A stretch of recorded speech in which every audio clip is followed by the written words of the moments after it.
penganiayaan sedemikian rupa yang tunggu. Saya bilang ini ya.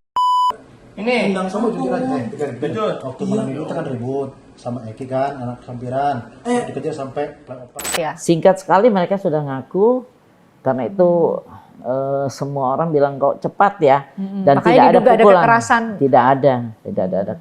Tunggu. Sampaikan bahwa Disampaikan bahwa kami ada temuan-temuan di situ. Temuan-temuan terkait adanya dugaan penyiksaan, dugaan penyiksaan ketika proses penangkapan. berarti sebelum sidang itu sebenarnya sudah ada proses internal di Bitpropam Polda Jawa Barat dan salah satu anak buah dari itu Rudiana sudah disanksi memang karena memang terbukti melakukan kekerasan Ya, pemukulan. pada saat pada saat Ya. penangkapan. Ya, betul. Sebenarnya tidak hanya karena viral, tapi kami melihat bahwa ini harus jadi atensi Komnas HAM.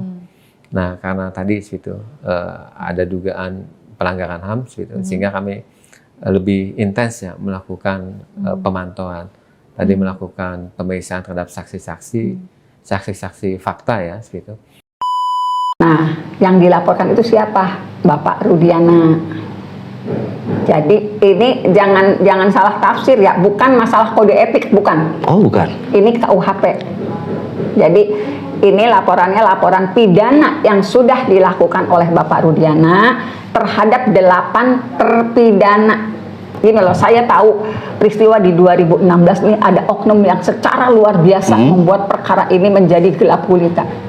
Tetapi saya juga punya keyakinan institusi kepolisian pastilah Mas yang ada punya nurani untuk membuka perkara ini. Buktinya apa? Apa yang dilakukan oleh tim sus bentukan Kapolri. Ya, benar-benar serius ya, benar-benar serius. Emang mohon maaf kalau saya buka kayak gini. Saya nggak kenal orang-orangnya. Saya juga nggak mau tahu orang-orangnya karena tetapi pergerakan mereka itu betul. Mereka nyari Widi. Dan saya yakin, mohon maaf di tingkat Kapolres Kota maupun Kapolres Cirebon tidak pernah tahu siapa orang-orang tim sus bentukan Kapolri. Yakin saya.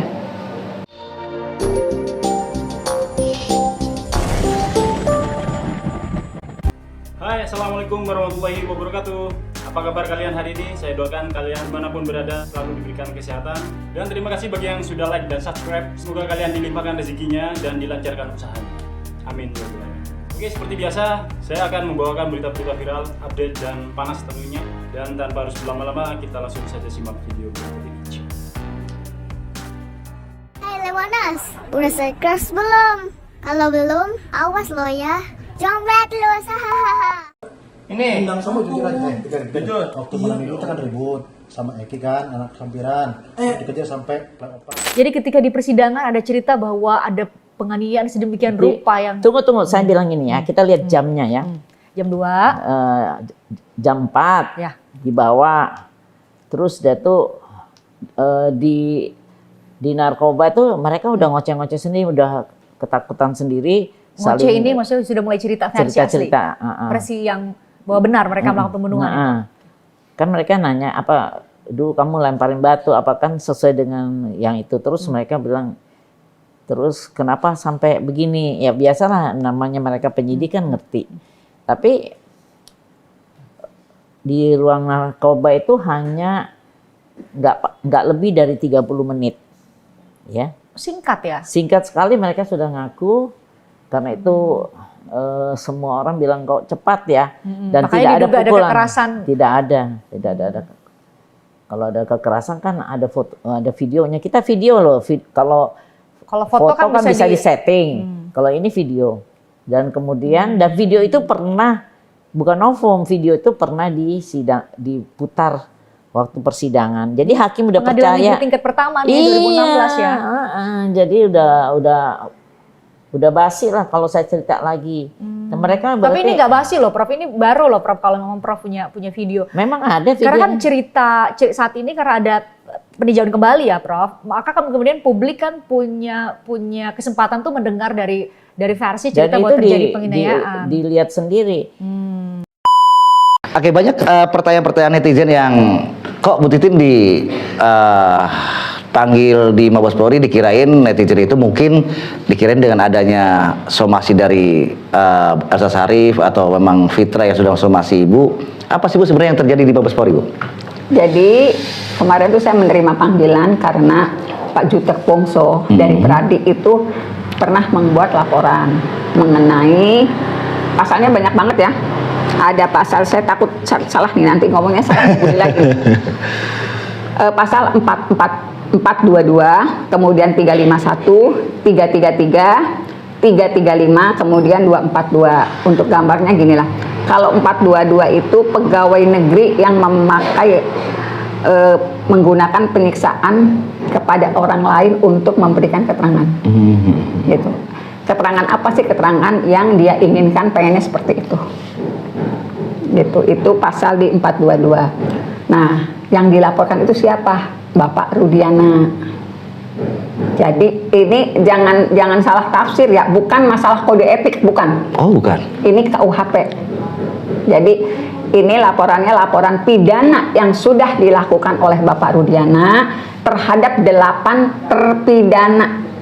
Nah, catatan-catatan persidangan itu akhirnya difotokopi oleh Bareskrim, kemudian disatukan dengan pemeriksaan saya. Jadi bukti-bukti apa yang saudara miliki mengenai pasal-pasal yang disangkakan. Nah, saya fotokopi, saya ini. Karena selain ada foto-foto, kemudian juga secara detail juga kan ada pengaduan ke Komnas HAM yang tidak pernah ditindaklanjuti.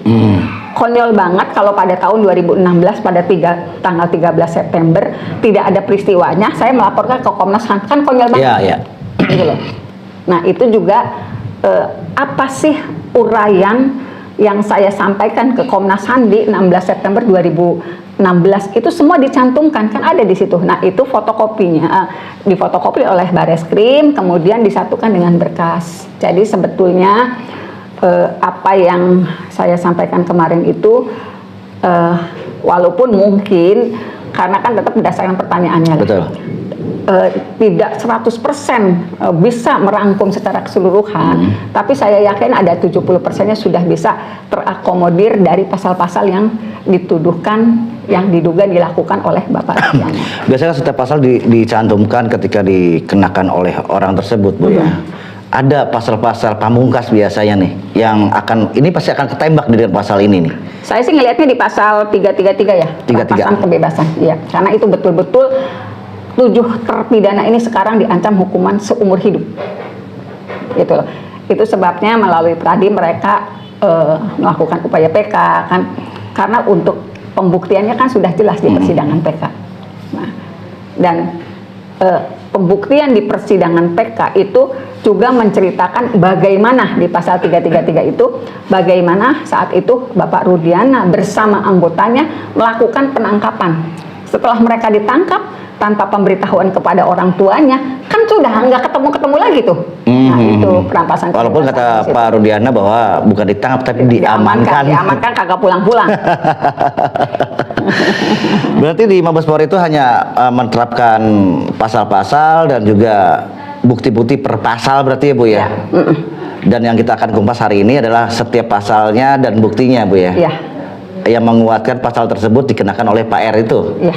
Berarti kalau pasal 33 berarti itu merampas kemerdekaan? Ya, merampas perampasan kemerdekaan gitu. Kalau keterangan di bawah sumpah yang sebenarnya keterangan itu dipalsukan, pasal 242. Apa sih yang dilakukan oleh terlapor berkaitan dengan pasal 242? Saya harus menjelaskan di situ, di depan Bareskrim. Di Bareskrim, di depan penyidik saya bilang, karena terlapor Bapak Rudiana itu kan dihadirkan di persidangan sebagai saksi, baik di sidang kesaksian saka tatal maupun di kesaksian yang orang dewasa yang 7 itu. Nah, tanggal berapa kesaksiannya? Saya bisa jemputin tanggalnya, tanggal sekian Bapak Rudiana di bawah sumpah menyatakan bahwa diceritakan kan dia sudah melakukan penangkapan gitu. Kemudian juga dia membuat dua-duanya kan dibuat seperti BAP seolah-olah peristiwa itu ada. Nah, itu jadi untungnya saya masih menyimpan catatan-catatan tanggal berapa Bapak Rudiana bersaksi di sidang saka tatal, tanggal berapa Bapak Rudiana bersaksi di bawah sumpah dan memberikan keterangan itu di sidang dewasa. Jadi benar-benar fix sesuai dengan tanggal-tanggal pada saat nih. Artinya dijabarkan sesuai dengan apa yang terjadi pada 2016 Ya, itu ya? 2016. Jadi catatannya masih lengkap sekali sampai saat ini ya? Bayangkan kalau saya nggak punya, saya nggak bisa ngomong itu tanggal berapa. Artinya pasal yang paling berat menurut Ibu nih yang akan dikenakan oleh Pak Rudiana? Ya sebetulnya semua pasal berat ya, karena apa? Karena dilakukan oleh seorang pegawai negeri. Ini kan larinya ke pegawai negeri. Apalagi pegawai negeri itu anggota kepolisian yang memiliki kewenangan. Gitu loh. Sekarang logikanya gini lah, untuk perampasan kemerdekaan, Mas Koko, emang bisa Mas Koko nangkep orang di bawah tanpa surat ini digebukin di jalan? Ya, betul. Mas Koko nangkep 8 orang. Temannya Mas Koko misalnya siapa-siapa 4 orang. Nangkep yang 8 orang, emang yang digebukin bakal siapa? Mas Koko dong. Ya, betul. Kalau kita sebagai masyarakat biasa. Tetapi dia di tanggal 31 Agustus itu telah memanfaatkan kewenangan dia, jabatan dia sebagai anggota kepolisian gitu, menangkap 8 orang yang ada di situ tanpa surat penangkapan, tanpa pemberitahuan, tiba-tiba tidak dipulangkan. Nah betul. Jadi itu diantaranya. Terus saya harus menjelaskan, itulah kewenangan. Jadi dengan cara bagaimana bahasanya kan gitu. Terus ketika Ibu datang sana selesai di sana, ada nggak sih obrolan intens sama Bareskrim gitu? Obrolan santai atau seperti apa gitu Bu? Enggak sih, mereka secara profesional sudah melaksanakan. Ya Bareskrim terima kasih sekali, saya juga dibikin nyaman gitu. Terus silahkan Bu, Ibu nggak usah khawatir, katakan saja apa yang Ibu tahu, Ibu yang Ibu ketahui, dokumen-dokumen apa yang Ibu punya yang bisa diserahkan pada kami gitu. Jadi saya dibuat sangat nyaman gitu. Jadi tidak tergesa-gesa, maksudnya kalau misalnya ada pertanyaan yang saya harus mengingat, saya dikasih kesempatan untuk membuka dokumen agak lama gitu. Nanti dulu, nggak apa-apa Bu, jangan terburu-buru gitu. Jadi terima kasih kepada Bareskrim, luar biasa. Saya dilayani dengan sangat baik. Kemudian juga diberikan jamuan yang Ibu mau kopi nggak, mau ini nggak, mau itu juga. Tetapi yang penting Ibu memberikan keterangan dengan benar, bahasanya seperti itu. Terima kasih. Dan yang terpenting lagi, saya sih yakinlah pergerakan ini menjadi yang saya tunggu-tunggu banget. Artinya ada progresnya memang ada. Ya. Ya ini kan jadi ada asumsi dari masyarakat juga tentang tim pencari fakta, apakah nanti akan bertabrakan nih dengan adanya PK ini? Kapan sih diumuminnya? Kapan sih, apa sih yang didapatkan oleh tim pencari fakta yang dibentuk oleh Mabes Polri? Itu Ibu, menurut Ibu gimana Bu? Kalau menurut saya sih gini ya, tim sus bentukan Kapolri ini awalnya juga kan samalah, saya juga bener nggak sih gitu. Tetapi dengan beberapa fakta yang mereka temukan di lapangan, kemudian juga dikonfir lagi ke saya, kemudian walaupun itu di belakang layar, cuman saya meyakini ini tim sus bentukan Kapolri ini benar gitu loh. Kemudian ternyata pergerakannya memang terjadi gitu. Nah, kenapa saya salah satu di antaranya yang buat saya surprise banget, masalah Widi dan Mega. Saya dapat informasi dari Widi dan Mega, sebetulnya mereka didatangi tim sus bentukan Kapolri itu justru dengan menyodorkan ekstraksi handphonenya Vina loh, Vina. Oh. Bukan handphonenya Widi. Kalau Widi kan ekstraksi handphonenya justru dilakukan oleh tim Pradi. Ya, di dalam persidangan. Dalam persidangan. Dan jauh hari sebelumnya, ternyata tim sus sudah membuka ekstraksi handphonenya Vina. Dicarilah nama Widi dan Mega. Oh, dari bukannya ekstraksi handphonenya Vina, ditemukan nama Widi dan Mega, akhirnya mencari orang terdekat daripada almarhum Vina, berarti gitu. Jadi tim sus itu sebetulnya sudah punya nomor handphonenya Vina dan diekstraksi. Dari ekstraksi di tanggal 27 itu ketemulah nama-nama Willy dan Mega. Ya. Mereka yang mencari Willy dan Mega. Itu yang masyarakat tidak tahu. Jadi mohon maaf kalau misalnya Gini loh, saya tahu peristiwa di 2016 ini ada oknum yang secara luar biasa membuat perkara ini menjadi gelap gulita. Tetapi saya juga punya keyakinan institusi kepolisian pastilah yang ada punya nurani untuk membuka perkara ini. Buktinya apa? Apa yang dilakukan oleh tim sus bentukan Kapolri. Ya, benar-benar serius ya, benar-benar serius. Emang mohon maaf kalau saya buka kayak gini. Saya nggak kenal orang-orangnya. Saya juga nggak mau tahu orang-orangnya karena tetapi pergerakan mereka itu betul. Mereka nyari Widi. Yang saya yakin, mohon maaf di tingkat Kapolres Kota maupun Kapolres Cirebon tidak pernah tahu siapa orang-orang tim sus bentukan Kapolri. Yakin saya. Jadi mereka tidak melaporkan ke Kapolres Cirebon maupun Kapolres Kota karena ini betul-betul instruksinya dari Kapolri. Yakin saya punya keyakinan gitu karena saya juga saya tidak mau menyebut nama karena memang itu sudah namanya ini senyap. Kalaupun saya menyebut nama belum tentu nama aslinya gitu kan. Betul. Tetapi pergerakannya memang luar biasa dan sampai detik ini masih berjalan. Artinya berasa lah ya, berasa dengan apa yang dilakukan oleh bentukan dari tim Mabes Polri itu sudah kerasa apa yang sudah didapatkan, yang sudah ditemui mereka-mereka yang sudah dikerjakan oleh tim senyap itu. Ya. Karena ada beberapa yang justru terkonfirmasi dan dikonfirmasi ke saya. Tapi itu juga saya nggak berani buka karena itu memang ranahnya dari tim cari fakta ya, yang harus mencari. Cuman saya kasih data, oh iya begini. Itu juga bukan kewenangan saya untuk ini. Saya bilang saya tidak punya kekuatan untuk mencari itu. Dan itu semua ditindaklanjuti dengan serius. Gitu. Sekiranya Bu, kalau memang ini PK dan juga pengumuman dari Mabes Polri itu dari tim cari fakta itu apakah berbarengan atau apa sesuai dengan apa yang dikatakan Susnodo Aji? Penemuan-penemuan itu akan diberikan oleh segera diberikan ke hakim, jaksa dan kuasa hukum atau seperti apa menurut Ibu, Bu? Yang dari tim ini, saya kira kan itu karena memang langsung instruksi dari kepolisian, dari Kapolri terutama. Saya tidak akan berasumsi seperti itu. Saya yakin tidak begitu proses pertanggungjawabannya tidak begitu.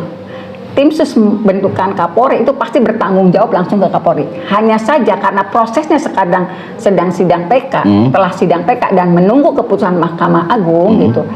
Jadi sambil menunggu mereka juga bergerak terus. Masih bergerak terus.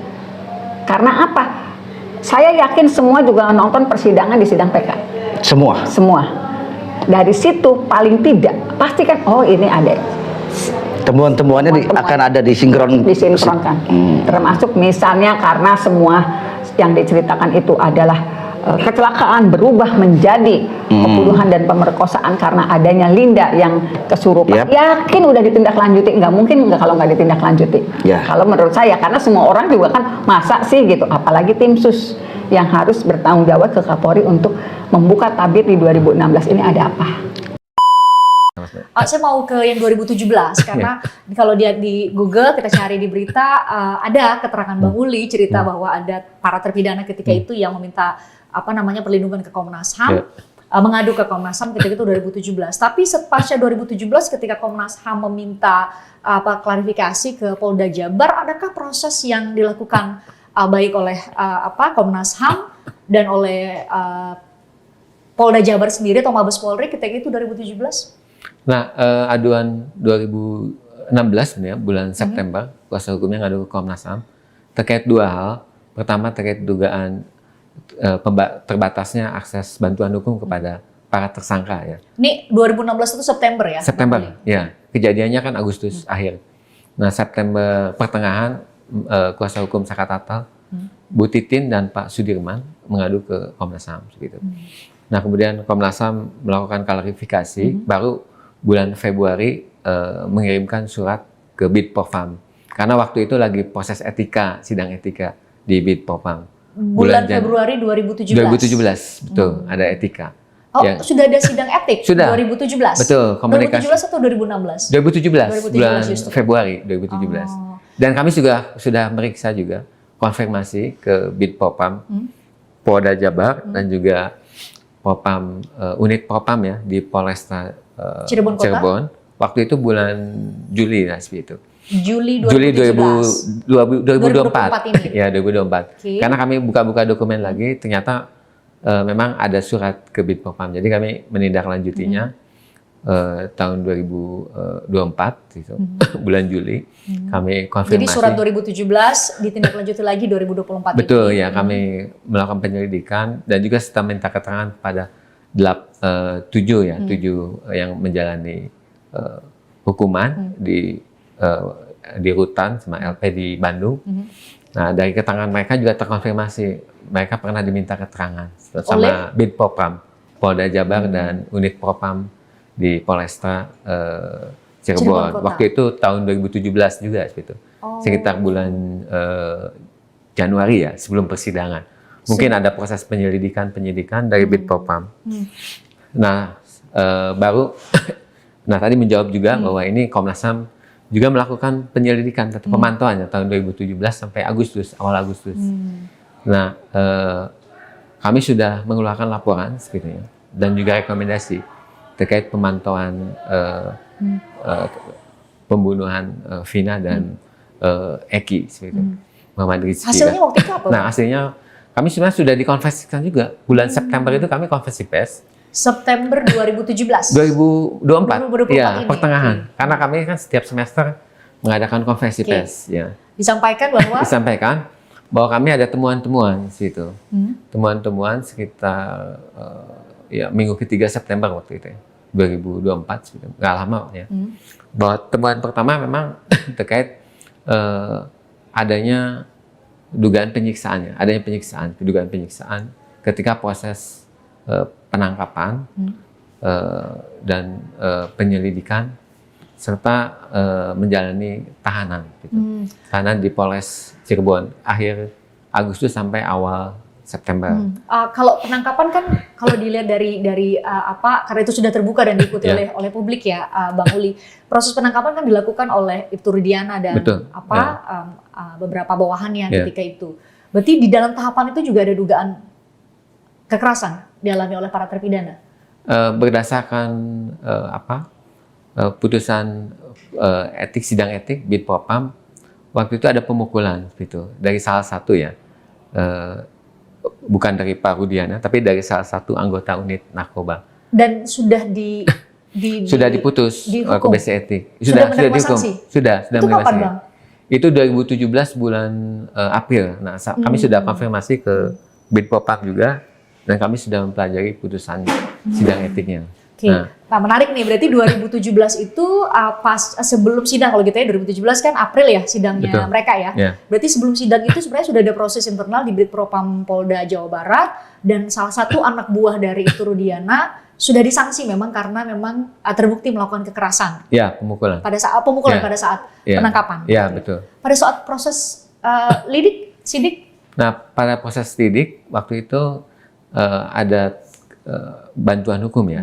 Terkait dengan bantuan hukum itu ada pengaduan kan dari kuasa hukum kepada Bidpropam ya. Nah, itu sudah ada proses juga sidang etik dan memang itu terkait dengan prosedur untuk ada pelanggaran prosedur. Misalnya akses keluarga tidak bisa bertemu begitu? Akses kuasa hukum. Oh, justru tidak didampingi. Jadi para tersangka ini tidak didampingi oleh advokat ya pada proses awal penyelidikan di Polresta Cirebon. Itu juga penyidiknya sudah ada yang kena sanksi? Kena sanksi sudah ada gitu.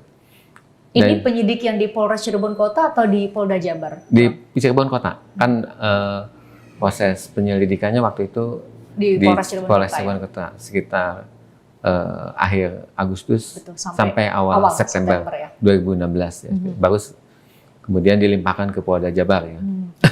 Di penyidik di Polda Jabar ada juga yang kena sanksi etik di 2017? Itu nggak ada gitu.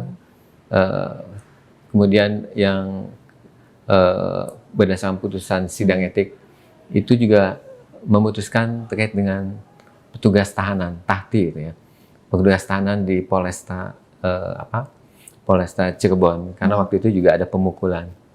Oleh petugas tahanan atau oleh sesama tahanan dia lalai kan? Sesama tahanan juga ada gitu. Nah, tetapi yang untuk sidang etik ini adalah oleh petugas tahanan pada tersangka. Bang Uli ternyata saya juga baru tahu dan mungkin netizen baru tahu nih, karena paling banyak kan akhirnya kemudian karena ada di persidangan peninjauan kembali saat ini ada beberapa nama yang muncul, termasuk Gugun Gumilar, ada Aris Papua, dan saya sendiri sudah bertemu dengan mereka. Pak Gugun tidak bicara, tapi Pak Aris Papua memberikan konfirmasi bahwa dia tidak bertugas di Polres Cirebon Kota. Tadi kan Mbak Uli mengkonfirmasi ya bahwa di salah satu anak buah Ibtu Rudiana memang di sidang etik kena pelanggaran etik karena terbukti melakukan pemukulan di saat mereka menangkap gitu ya. Tapi bukan Ibtu Rudiana ya? Bukan, ya. Lebih ke mungkin anak buahnya ya, seperti itu, di unit narkoba seperti itu.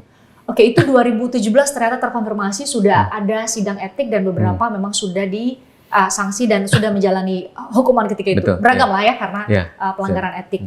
Di 2024 ini kan kemudian ada proses tim khusus yang dibentuk oleh Mabes Polri. Kalau kemarin saya beberapa waktu lalu saya wawancara Bu Elsa bilang sudah ada pemeriksaan dan memang hasil pemeriksaan oleh tim khusus yang pertama itu tidak menemukan pelanggaran etik, itu sudah diumumkan oleh kepala Kadifumas Mabes Polri. Ada lagi pemeriksaan 2 bulan lalu. Nah, Komnas HAM di mana? Bagian dari tim khusus itu atau secara independen berada di luar dari, tidak bergabung dengan, kalau dulu kalau kita ingat kasus Sambo kan ada tim pencari fakta sendiri kan. Kalau sekarang apa statusnya? Tim khusus sendiri atau memang di bawah Bang Uli bersama Mbak Anis? Ya, kami secara institusi Komnas, secara independen melakukan pemantauan gitu. Jadi kami melakukan pemantauan, meminta keterangan kepada berbagai pihak, termasuk para terpidana, 7 orang itu terpidana dan juga saksi-saksi yang lainnya, keluarga Vina dan juga yang di Cirebon, saksi yang di Cirebon dan di Bandung. Nah itu. Sekarang sebenarnya tidak hanya karena viral, tapi kami melihat bahwa ini harus jadi atensi Komnas HAM. Nah karena tadi situ ada dugaan pelanggaran HAM, situ, sehingga kami lebih intens ya melakukan pemantauan. Tadi melakukan pemeriksaan terhadap saksi-saksi fakta ya, gitu. Kemudian juga tinjauan lapangan, kemudian juga bertemu, meminta keterangan kepada para terpidana. Nah itu tentu kami koordinasi dengan berbagai pihak, termasuk kepolisian, sehingga kami diberikan akses oleh kepolisian untuk meminta keterangan pada para terpidana dan juga para penyelidik yang dulu ya, seperti di kepolisian Polresta Cirebon serta Polda Jabar. Jadi Bang Uli, apa saja sih sebenarnya jenis-jenis pelanggaran HAM yang mungkin kita bicara general dulu, yang mungkin dialami oleh mereka yang diduga terlibat kasus hukum? Misalnya apa? Selain dia tidak bisa mendapatkan akses bantuan hukum, dia tidak bisa bertemu dengan keluarga, ada dugaan penganiayaan, apalagi sih biasanya? Kalau yang kami temukan dalam kasus pemantauan pembunuhan Vina dan Eki ini ada 3 sebenarnya, pelanggaran HAM gitu. Nah, pertama tadi terkait dengan akses bantuan hukum ya kepada para tersangka waktu itu, proses penyidikan ya, penyelidikan dan penyidikan gitu. Nah, itu sudah terkonfirmasi juga oleh putusan sidang etik Bitpopam Polda Jabar dan Polresta Cirebon tahun 2017 ya? Dan kami konfirmasi juga ke para terpidananya dan sudah diperiksa lagi para penyelidiknya oleh Komnas HAM bulan Juli lalu. Dan yang kedua terkait dengan hak atas bebas dari penyiksaan, perlakuan yang kejam dan tidak manusiawi. Nah di situ sudah terkonfirmasi juga adanya pemukulannya, penyiksaan dalam bahasa kami dalam konteks hak asasi manusia. Waktu proses penangkapan dalam tanda petik ya, penangkapan juga terkait dengan perlakuan di tahanan gitu. Nah, ketika bulan Agustus sampai awal September ya, di Polresta Cirebon. Tahun 2016. 2016. Nah, kemudian tahun yang tadi yang Bang Uli sebutkan ya, betul. Ada satu aja ya, satu anak buah Ibtu Rudiana. Iya, 1 dan petugas tahanan ya. Tahanan petugas. Berarti ada 2 orang ya? 2 orang, betul. Ada 2 orang dan mereka di sanksi etik. Bang Uli bisa informasikan sanksi etik mereka dalam bentuk pemecatan, pemberhentian atau demosi atau? Sanksi etika yang sebenarnya sanksi etika ada 3 gitu. Yang pertama yang untuk anak buahnya Pak Rudi, dia unit narkoba, kemudian dari penyidik penyidik yang melakukan penyidikan tadi ada pelanggaran terhadap akses bantuan hukum, kemudian petugas tahanan seperti itu. Sanksinya memang teguran tertulis gitu. Teguran tertulis yang saya tahu itu ya seperti itu. Kami juga belum mendapatkan secara salinan putusan yang resmi, baru amar putusannya seperti itu. Nah itu. Nah dari situ sebenarnya sudah ada etikanya, sidang etikanya. Nah itu. Kemudian tadi ya terkait dengan pelanggaran gitu, saya sebutkan 3. Hak atas bantuan hukum ya, kemudian hak atas bebas dari penyiksaan dan perlakuan yang kejam tidak manusiawi, serta terkait dengan prosedur proses ya, penangkapan, penahanan itu yang kami temukan ketika kami konfirmasi ke penyidik dan juga para terpidana ini tidak ada surat penahanan ya. Memang waktu itu konteksnya bukan untuk tertangkap tangan ya seperti itu. Nah itu, tapi waktu itu mereka lagi nongkrong ya di depan SMPN 11 di Cirebon ya, kota Cirebon. Tampaknya menjadi pengetahuan umum banget buat publik yang itu kami konfirmasi juga. Karena jadi pertanyaan mereka, Ibu Rudiana kan waktu itu tuh di Sat Narkoba ya, Polres Cirebon Kota, tapi kemudian bersama-sama dengan sekarang sudah disebutkan di persidangan oleh Aldi, ada Gugun Gumilar di sana bersama dengan ternyata salah satunya sudah di sanksi etik, itu menangkap mereka dan dikonfirmasi juga oleh pengacaranya. Ibtu Rudiana bahwa benar memang dalam tanda petik ditangkap gitu, di bawah penguasaan tim Pak Rudiana, baru kemudian diserahkan ke ke penyidik di Serse ketika itu Polres Cirebon Kota. Jadi dari masing-masing tahapan itu ternyata Bang ada dugaan pelanggaran HAM yang tengah didalami oleh Komnas HAM. Sekarang itu kan akhirnya publik tuh jadi nggak sabar untuk menanti. Nih kapan kapan diumumkan dari tim khusus atau saya nggak tahu istilahnya sekarang di Mabes Polri apa temuan dari tim khusus tersebut, apa temuan dari Komnas HAM. Jadi kalau saya mewakili netizen, kapan Bang diumumkan hasil biasanya kan ada kesimpulan dari hasil pemantauan oleh Komnas HAM. Kira-kira dalam waktu dekat atau menunggu putusan peninjauan kembali keluar dulu? Untuk proses peninjauan kembali itu kami tidak bisa intervensi kan, karena Undang-Undang Komnas HAM juga memberikan koridor batasan. Komnas HAM tidak melakukan intervensi, kecuali memang pengadilan meminta Komnas HAM mengizinkan misalkan untuk memberikan pendapat HAM secara tertulis. Nah itu biasanya diminta oleh pengadilan. Mahkamah Agung maksudnya udah milik. Meskipun pada tahapan peninjauan kembali begini sangat mungkin diminta ketika sangat jarang. Biasanya di pengadilan awal. Pengadilan tingkat pertama justru. Betul ya. Kalau di tingkat kasasi ini sangat jarang. Apalagi PK ya sekarang itu. Kami menghormati upaya yang sudah dilakukan oleh para terpidana dan melalui kuasa hukumnya, dan ya itu kami berharap agar ini bisa dilakukan secara independen dan imparsial. Prosesnya itu paling penting ya.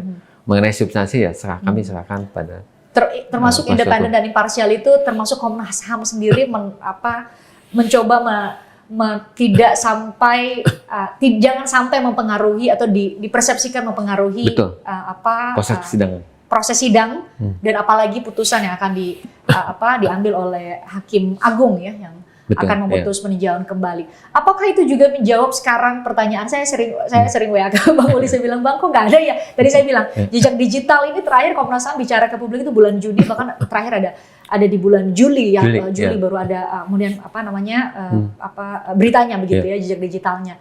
Apakah itu Bang karena peninjauan kembali yang sudah mulai di Pengadilan Negeri Cirebon sehingga Komnas HAM menahan diri dulu untuk jangan sampai kemudian ada pernyataan publik yang mungkin secara langsung atau tidak langsung mempengaruhi proses yang tengah berjalan, atau ada alasan lain? Bulan September kami mengadakan konferensi pers untuk laporan semester pertama. Waktu itu minggu ketiga bulan September. Sebenarnya saya juga mengupdate ya upaya yang sedang dilakukan oleh Komnas terkait pemantauan pembunuhan Vina ini. Dan tadi poin-poin yang persis saya jelaskan, yang 3 poin itu temuan kami situ terkait dengan akses bantuan hukum, adanya tindakan penyiksaan, pemukulan, dan perlakuan yang tidak manusiawi. Nah, kemudian juga terkait dengan tadi penangkapan yang sewenang-wenang. Nah, itu sebenarnya kami share situ. Nah, mungkin karena waktu itu juga kasusnya banyak, tidak hanya kasus pembunuhan Vina, tapi juga banyak kasus terkait dengan atensi publik ya. Yang lain ya. Ya, dan ada media Sehingga- juga yang tanya gitu. Sehingga kenapa nggak dilabeli tim pencari fakta? Apakah ada kategori tertentu atau kualifikasi tertentu sampai kemudian Komnas HAM menentukan oh ini kasus yang perlu ada tim pencari fakta sendiri, sehingga atau cukup dengan di bawah subkomisi saja ada Bang Uli dan mungkin Mbak Anies gitu ya, di subkomisi mengenai HAM atau gimana? Kalau yang penting buat Komnas HAM adalah kerjanya, bukan bungkusnya. Bukan labelnya, Bukan apakah ini labelnya, sebuah tim tapi atau kerjanya enggak? situ. Oke. Kerjanya. Dan untuk pemantauan kami sudah selesai.